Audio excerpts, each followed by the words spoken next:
The TRAI was established in 1997 with the primary objective of ensuring consumer protection, growth of the industry, level playing field, ensuring competition, various issues. And of course, TRAI works around these problems, so that's one part.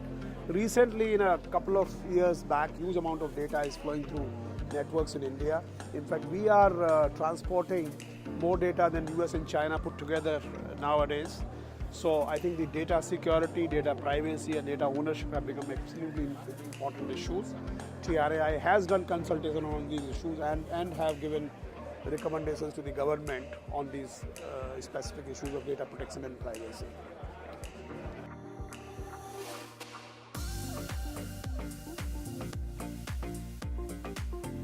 Being technology agnostic, we have to ensure that regulations do not come in the way of development of new technologies. So therefore, we are always and constantly evolving ourselves in a regulatory architecture to ensure that we keep pace with technology, we remain ahead on the curve, and all these newer breeds of technologies like AI, machine learning, big data, analytics, all these things are going to play an extremely important role in the India's digital life, and we are cognizant of the fact that we need to have regulations which actually facilitate the development and deployment of these technologies.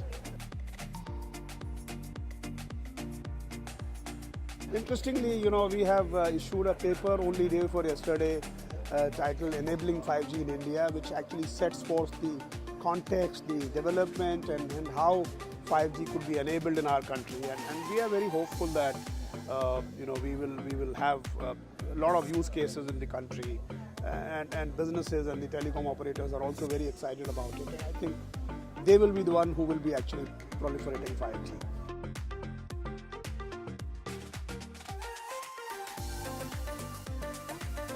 If you create a platform whereby all other stakeholders can share information relating to the equipment and their identities, etc. It will be a good thing to happen because it will generate a lot of trust in the ecosystem.